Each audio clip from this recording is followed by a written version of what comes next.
त्यामुळे आम्ही तिघही, दादा असतील, शिंदेसाहेब असतील आणि मी असेल, आणि अर्थातच आमचे पक्षाचे इतर जे नेते आहेत आणि मित्रपक्ष आहेत, एकत्रितपणे चांगलं सरकार हे महाराष्ट्राला देण्याचा प्रयत्न करू. विशेषतः आम्ही जी काही आश्वासनं दिलेली आहेत ती पूर्ण करण्याकरता सर्व प्रकारचे प्रयत्न करून ती आश्वासनं आम्ही पूर्ण करू, हा विश्वास या निमित्ताने मी व्यक्त करतो.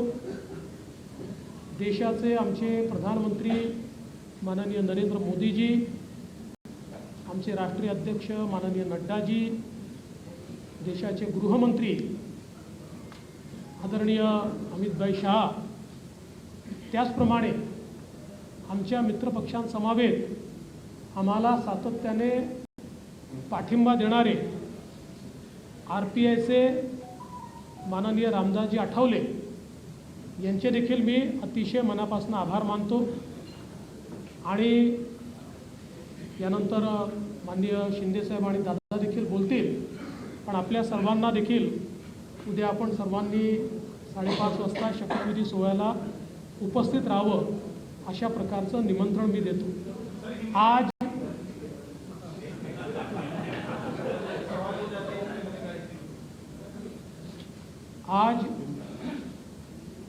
माननीय राज्यपाल जी से हमने भेंट ली है और माननीय राज्यपाल जी को भारतीय जनता पार्टी, शिवसेना, राष्ट्रवादी कांग्रेस, जनसुराज्य पार्टी, युवा स्वाभिमान पार्टी, रासप और इंडिपेंडेंट, ऐसे सभी के पत्र आज हमने सौंपे हैं. मैं आभार व्यक्त करना चाहता हूं आदरणीय मुख्यमंत्री एकनाथ शिंदे जी का. एकनाथराव शिंदे जी ने शिवसेना के अध्यक्ष के तौर पर और शिवसेना के लेजिस्लेचर पार्टी के प्रमुख के तौर पर महाराष्ट्र के मुख्यमंत्री पद के लिए मेरे नाम की सिफारिश का पत्र दिया है. साथ साथ राष्ट्रवादी कांग्रेस पार्टी के अध्यक्ष और लेजिस्लेचर पार्टी के नेता माननीय अजीत दादा पवार जी ने भी उसी प्रकार का पत्र दिया है. श्री विनय कोरे जी, रवि राणा जी, श्री गुट्टे जी और हमारे इंडिपेंडेंट्स जो हमारे साथ है, सभी ने इसी आशय का पत्र माननीय राज्यपाल जी को सौंपा है. और इन सभी पत्रों को देखते हुए माननीय राज्यपाल जी ने हमें आमंत्रित किया है सरकार बनाने के लिए. नई सरकार का शपथ विधि ये 5 तारीख को शाम को 5:30 बजे विश्व गौरव भारत के प्रधानमंत्री माननीय नरेंद्र मोदी जी की उपस्थिति में संपन्न होगा. मुंबई के आज़ाद मैदान पर ये संपन्न होगा और इस शपथ विधि में तीनों पार्टी के नेता वहां पर रहेंगे. उसके बाद और किसका शपथ विधि होगा इसका फैसला हम शाम तक करेंगे. हमारी बैठकें हैं, उसके बाद हम शाम तक करेंगे. जैसा ही फैसला होगा वैसे आपको इत्तला दी जाएगी. कल मैं स्वयं माननीय हमारे मुख्यमंत्री एकनाथ शिंदे जी के पास गया था और एकनाथ राव जी को मैंने ये निवेदन किया था कि हम सभी की इच्छा है कि इस सरकार में वे स्वयं हमारे साथ रहे. शिवसेना के भी विधायकों की इच्छा है और महायुति के भी विधायकों की इच्छा है और मुझे पूर्ण विश्वास है कि वो हमारे साथ रहेंगे. और पिछले 2.5 सालों में शिंदे जी के साथ माननीय अजीत दादा और मैं, हम तीनों ने मिलकर साथ में मिलकर सारे निर्णय किए हैं. और आज भी हमारे लिए ये जो पद है, ये पद एक प्रकार से टेक्निकल बात है, हम तीनों मिलकर और साथ में हमारे जो साथी पक्ष है उनको साथ में लेकर तमाम निर्णय करेंगे और महाराष्ट्र को नई ऊंचाइयों पर ले जाने का जो संकल्प हमने लिया है और विशेष रूप से महाराष्ट्र की जनता को जो वादे हमने किए हैं उन वादों को पूरा करने के लिए पूरी जी जान के साथ ये सरकार काम करेगी। मैं आज के इस मौके पर हमारे देश के प्रधानमंत्री आदरणीय नरेंद्र मोदी जी का बहुत बहुत आभार व्यक्त करता हूं कि उन्होंने मेरे जैसे एक कार्यकर्ता को लगातार नेतृत्व करने का अवसर दिया। साथ साथ हमारे राष्ट्रीय अध्यक्ष जगत प्रकाश नड्डा जी और हमारे गृह मंत्री अमित भाई शाह जी का भी मैं आभार व्यक्त करता हूं। हमारे साथ कंधे से कंधा मिलाकर महाराष्ट्र में जो हमारा साथ निभाते रहे हैं ऐसे केंद्रीय मंत्री माननीय रामदास जी आठवले, इनका भी मैं आभार व्यक्त करता हूं। हमारी पार्टी के शीर्ष के नेता राजनाथ सिंह जी, नितिन गडकरी जी, तमाम शीर्षस्थ नेतृत्व का मैं आभार व्यक्त करता हूं और हम सब लोग मिलकर महाराष्ट्र को एक अच्छी सरकार देंगे, इस प्रकार का संकल्प करते हुए महाराष्ट्र की जनता का मैं आभार व्यक्त करता हूं और अजित दादा से निवेदन करता हूं कि दादा आप सभी को संबोधित करें।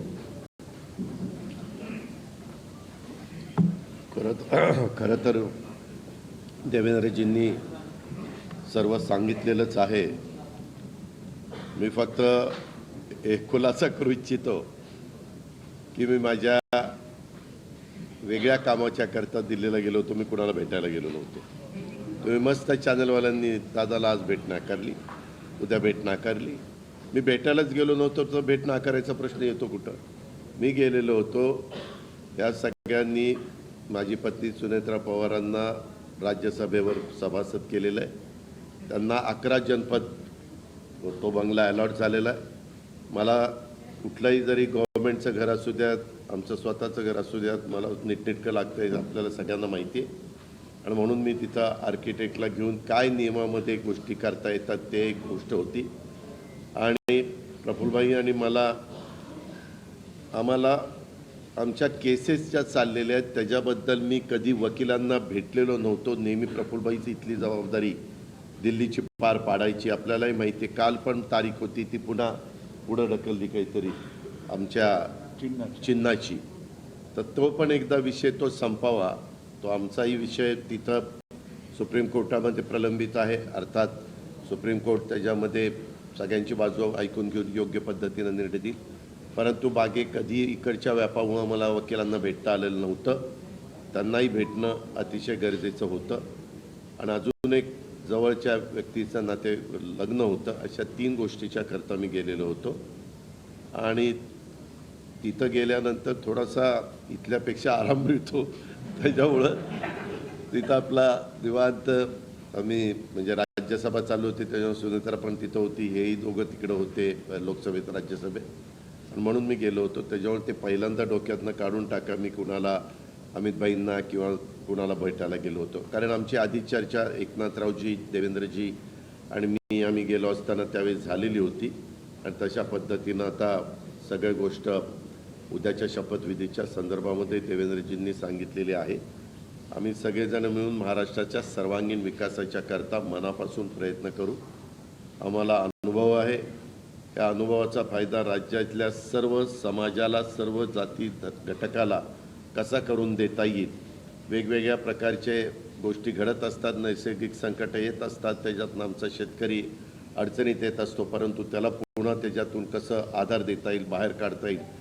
आणि आता केंद्र सरकार पण त्या बाबतीत मागेही बरोबर होतं, आताही बरोबर आहे। आता 5 वर्ष आता ते अतिशय चांगलं बहुमत आहे की त्याच्यात आता कुठंही आम्हाला तिघांना पण त्याला सांभाळा त्याला सांभाळा, हा तिकडे गेला, हा रुसला, हा फुगला, आम्ही रुसून फुगून देणारच नाही. पण असं फार काही तिथं वेळ देण्याची जबाबदारी येणार नाही. ती चंद्रशेखर बावनकुळे आणि सुनील तटकरे त्यांच्या स्तरावर पार पाडतील. आम्ही सरकारचं काम उत्तम पद्धतीनं पार पाडण्याचं काम मनापासून करू. आणि जो आश्वासनं कालच्या आम्ही निवडणुकीच्या काळामध्ये दिली गेलेली आहेत ती आश्वासनांची पूर्तता करण्याच्याकरता आम्ही योग्य पद्धतीनं राज्याला पुढं नेण्याचं काम करू. आणि राज्य देशामध्ये सगळ्या राज्यांच्यामध्ये महाराष्ट्राचा एक वेगळा नावलौकिक आहे जो पहिल्यापासून स्वर्गीय यशवंतराव चव्हाण साहेबांनी सांभाळलेला आहे. तोच नावलौकिक आपल्या देशात प्रगतीपथावरचं नंबर 1चं राज्य म्हणून आपल्या राज्याची जी ओळख आहे ती पुढेही कायम आणि त्याच्यात भरच घालण्याचं काम हे आम्हा तिघांच्याकडनं, आमच्या सरकारकडनं, महायुतीकडनं निश्चितपणे केलं जाईल याबद्दलची खात्री मी आजच्या आपल्याशी चर्चा करत असताना महाराष्ट्रातल्या जनतेलाही देतो आणि इथं थांबतो. धन्यवाद. चालू आहे ना हे चालू आहे थांबूया. चालू आहे.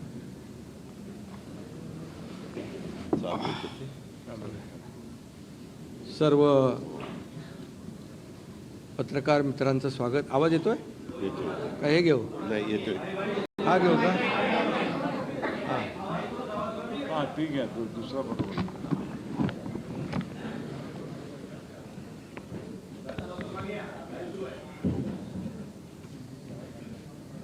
आज आम्ही राज्यपाल महोदयांची भेट घेऊन महायुतीचं सरकार स्थापन करण्याची परवानगी मागितली आणि राज्यपाल महोदयांनी परवानगी दिली. उद्या आझाद मैदानमध्ये संध्याकाळी 5:30 वाजता शपथविधी आहे. देवेंद्रजींनी देखील आपल्याला निमंत्रण दिलं आहे. आम्ही देखील आपल्या सगळ्यांना निमंत्रित करतोय आणि मला आनंद आहे की 2.5 वर्षापूर्वी इथंच वाटतं ना, तिथेच देवेंद्रजींनी मी मुख्यमंत्री व्हावं म्हणून माझ्या नावाची शिफारस केली होती आणि आज देवेंद्रजी मुख्यमंत्री व्हावेत अशी शिफारस आणि पाठिंब्याचं पत्र शिवसेनेच्या वतीने आज आम्ही दिलं आहे.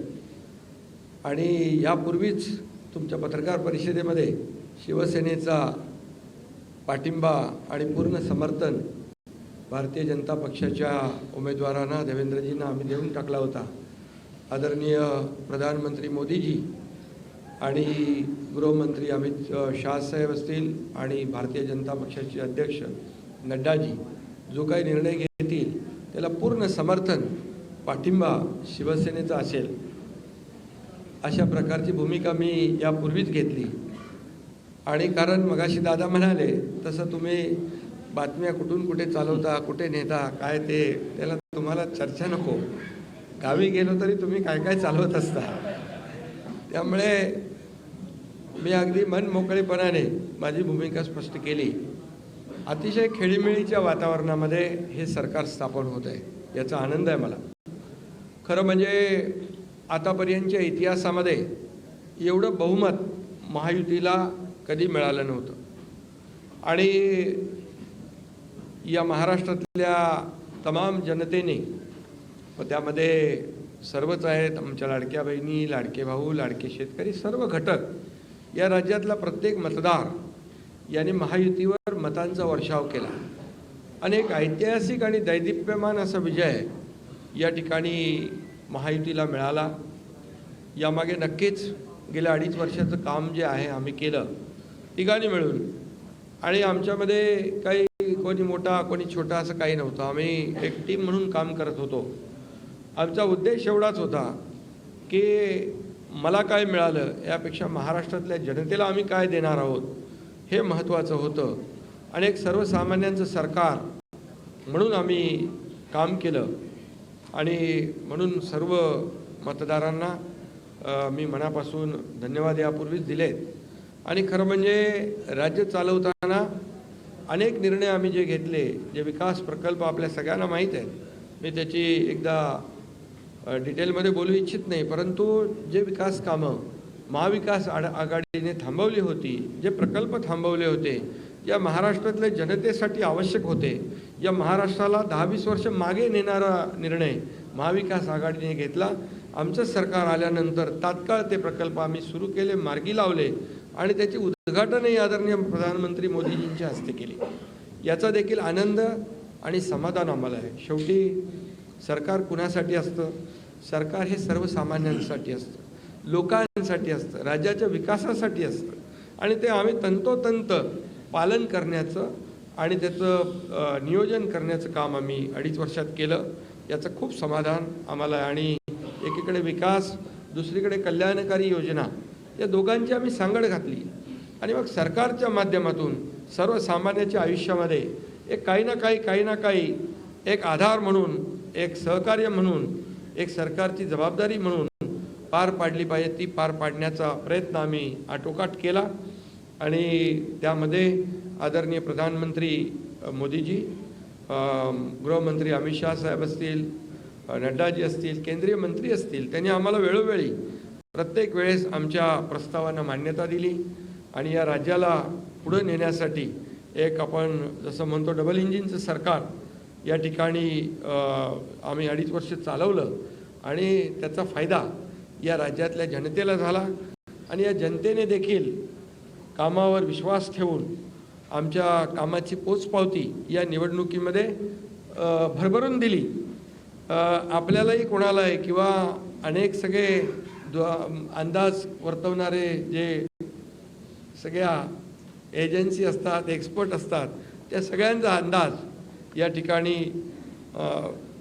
बाद ठरवला आणि त्यामध्ये मतदारांना धन्यवाद द्यावे तेवढे थोडे आहेत. म्हणून मी पुन्हा एकदा सांगेन, माझ्या लाडक्या बहिणी असतील, लाडके भाऊ, लाडके शेतकरी, लाडके ज्येष्ठ, सगळेच या महाराष्ट्रातले सर्व घटक यांनी पूर्णपणे ऐतिहासिक विजय मिळवून दिला. त्यामुळे आता आमची जबाबदारी आणखी वाढली आहे. आता आम्ही टीम म्हणून देवेंद्रजींना आता पूर्वी देखील 5 वर्षाचा अनुभव आहे, त्यांचा अनुभव आम्हाला 2.5 वर्षासाठी देखील कामी आला. आता पुन्हा मुख्यमंत्री म्हणून त्यांचं नाव शिफारस करण्याची संधी मला मिळाली, त्याचाही आनंद मला आहे.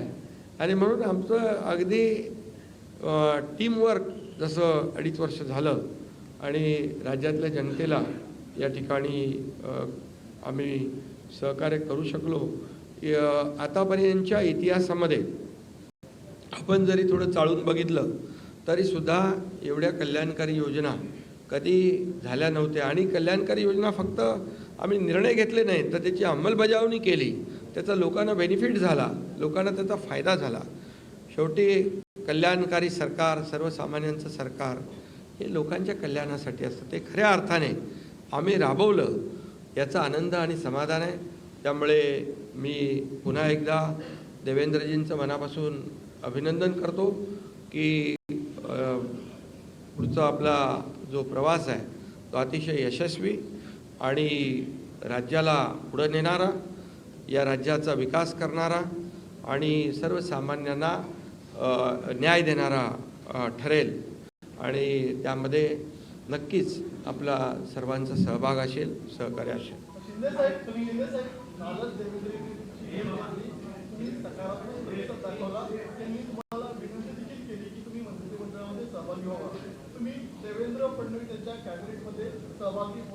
अरे बाबा, ते सांगितलं ना, संध्याकाळी आम्ही सांगतो तुम्हाला.